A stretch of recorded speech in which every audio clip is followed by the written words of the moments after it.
السلام علیکم۔ Asia 41 news کے ساتھ میں ہوں آپ کی میزبان امنا عباس۔ خبر شامل کرتے ہیں جھنگ سے۔ ہمارے بیورو چیف رانا محمد شاہد کے مطابق ڈپٹی کمشنر محمد ارشد بھٹی نے گزشتہ روز مائی ہیر اسٹیڈیم کا دورہ کیا، جہاں انہوں نے گراؤنڈ کی تزئین و آرائش کے کاموں کا جائزہ لیا۔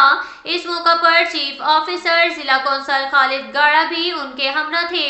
سی او ضلع کونسل نے ڈپٹی کمشنر کو جاری کام کے حوالے سے تفصیلی بریفنگ دی۔ اس موقع پر ڈپٹی کمشنر نے جاری تزئین و آرائش کے کاموں کی رفتار مزید تیز کرنے کی ہدایت کی۔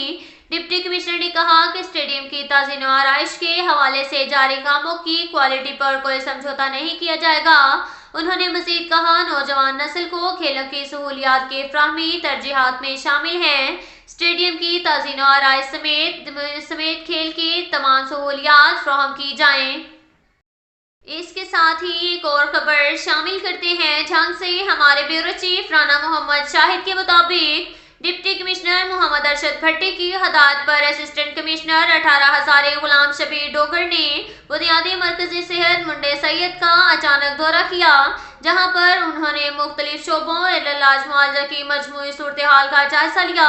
انہوں نے ڈاکٹرز اور سٹاف کی حاضری سمیت ادویات کی دستیابی، مریضوں کا ریکارڈ، صفائی ستھرائی اور ہسپتال کی مشینری کی ورکنگ کی صورتحال اور ادویات کا اسٹاک کا بھی جائزہ لیا۔ اسسٹنٹ کمشنر نے گفتگو کرتے ہوئے کہا کہ شہریوں کو معیاری طبی سہولیات کی فراہمی حکومت کی اولین ترجیح ہے۔ بنیادی مرکزی صحت میں بہترین طبی سہولیات کی فراہمی میں کوئی کوتاہی برداشت نہیں کی جائے گی۔ محکمہ صحت کے آفیسران، ڈاکٹرز، پیرامیڈیکل سٹاف مریضوں کو بہترین علاج معالجہ کی سہولیات فراہم کریں۔ انہوں نے ہدایت کی کہ ڈیوٹی کے اوقات کار کے دوران اپنی موجودگی کو یقینی بنائیں۔ اب تک کے لیے اتنا ہی کافی ہے۔ ملتے ہیں اگلے بلیٹن میں، ہمارے ساتھ رہیے گا۔ اللہ حافظ۔